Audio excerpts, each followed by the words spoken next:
नमस्कार। जैसा कि आपको विदित है, इससे पूर्व अंक में हमने अपराध क्या होता है इसे जाना है। अब आपने देखा है कि पूर्व अंक में हमारे जो भारतीय कानून है उनमें अपराध के लिए ऑफेंस शब्द का प्रयोग हुआ है। पूर्व अंक में मेरे द्वारा बताया गया था कि ऑफेंस और क्राइम इसमें क्या डिफरेंस है। तो अभी हम देखेंगे ऑफेंस और क्राइम में क्या डिफरेंस होता है। सबसे पहले हम देखते हैं कानूनी प्रयोग।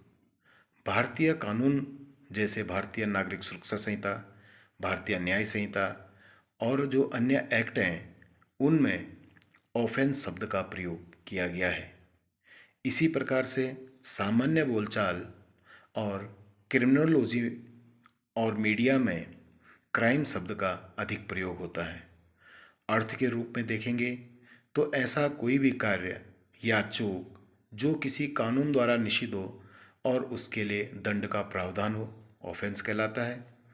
ऐसा गंभीर अपराध जो समाज, राज्य या व्यक्ति के विरुद्ध हो, उसे हम क्राइम कह सकते हैं। ऑफेंस का दायरा व्यापक है, जबकि क्राइम ये अपेक्षाकृत संकीर्ण है। इसका उदाहरण हम समझ सकते हैं। ऑफेंस जैसे बिना लाइसेंस वाहन चलाना, कर संबंधी उल्लंघन करना, पर्यावरण कानून का उल्लंघन करना, बिना हेलमेट के गाड़ी चलाना, ये ऑफेंस के उदाहरण हैं। इसी प्रकार से क्राइम जैसे हत्या, डकैती, बलात्कार, अपहरण, धोखाधड़ी, मारपीट आदि। इसको हम सरल उदाहरण से इस प्रकार समझ सकते हैं। ऑफेंस वह हर कार्य है जो कानून के विरुद्ध है और उसके लिए दंड निर्धारित है। क्राइम ऐसा गंभीर ऑफेंस है जो समाज के विरुद्ध अपराध माना जाता है। उदाहरणतः ट्रैफिक नियम तोड़ना एक ऑफेंस है, जबकि हत्या करना एक क्राइम भी है और ऑफेंस भी है। अब हम ये कह सकते हैं कि प्रत्येक क्राइम ऑफेंस है, परंतु प्रत्येक ऑफेंस क्राइम नहीं है। इसके बाद दूसरा इसमें जो डिफरेंसेस है वो दंड और शास्ति में है। अधिकतर हम देखते हैं कानून में कि कहीं दंड लिखा होता है और कहीं शास्ति लिखा होता है, यानी कहीं पनिशमेंट है और कहीं पेनल्टी है। तो इसमें क्या डिफरेंस है? अगर हम दंड और शास्ति में अंतर देखते हैं तो इनका अर्थ यह है, न्यायालय द्वारा अपराध सिद्ध होने पर दिया जाने वाला दंड। दूसरी तरह से शास्ति किसी कानून, नियम या अनुशासन के उल्लंघन पर लगाए जाने वाला दंडात्मक परिणाम। इसका प्रयोग मुख्यतः आपराधिक मामलों में किया जाता है।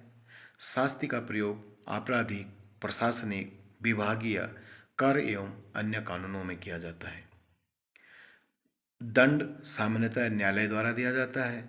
शास्ति न्यायालय, विभागीय प्राधिकारी, प्रशासनिक अधिकारी या अन्य सक्षम अधिकारी द्वारा दिया जाता है। इसी प्रकार दंड का उद्देश्य अपराधी को दंडित करना तथा समाज की रक्षा करना है और शास्ति नियमों का पालन सुनिश्चित करने के लिए और उल्लंघन से रोकने के लिए किया जाता है। दंड का उदाहरण में कारावास, जुर्माना इत्यादि हैं, जबकि शास्ति में ट्रैफिक का चालान, विभागीय वेतन वृद्धि रोकना, कर संबंधी जुर्माना, लाइसेंस निलंबन आदि आते हैं। दंड, पनिशमेंट और शास्ति, इसके अंतर में हम ये कह सकते हैं, भारतीय विधि एवं सामान्य हिंदी में सूक्ष्म लेकिन अति महत्वपूर्ण है। कई बार दोनों शब्द एक दूसरे के स्थान पर प्रयोग किए जाते हैं, परंतु इनके अर्थ में अंतर है। इसके हम उदाहरण से समझ सकते हैं। जैसे ट्रैफिक नियम में बिना हेलमेट वाहन चलाने पर 1,000 रुपये का चालान है। इसे हम सामान्यतः शास्ति अर्थात पेनल्टी कहते हैं। इसी प्रकार चोरी, किसी व्यक्ति ने चोरी की है तो न्यायालय ने उसे कारावास से दंडित किया, जुर्माने से भी दंडित किया, यह दंड है। इसी प्रकार से अन्य उदाहरण में सरकारी कर्मचारी बिना अनुमति लंबे समय तक अनुपस्थित रहते हैं, उसकी वेतन वृद्धि रोक दी जाती है, तो यह एक शास्ति है, न कि आपराधिक दंड। याद रखने के लिए एक सामान्य सूत्र भी इसमें प्रयोग कर सकते हैं। दंड आपराधिक सिद्ध होने पर न्यायालय द्वारा दी गई सजा। शास्ति किसी नियम या कानून के उल्लंघन पर लगाया गया दंडात्मक परिणाम। महत्वपूर्ण विधिक राय में भारतीय न्याय संहिता 2023 में विभिन्न अपराधों के लिए दंड यानी पनिशमेंट का प्रावधान है, जैसे कारावास, जुर्माना या दोनों।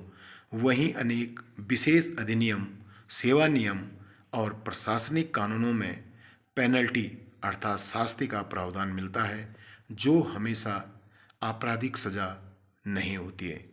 इस प्रकार से आज हमने दंड और शास्ति में अंतर, ऑफेंस और क्राइम में अंतर को जाना है। धन्यवाद।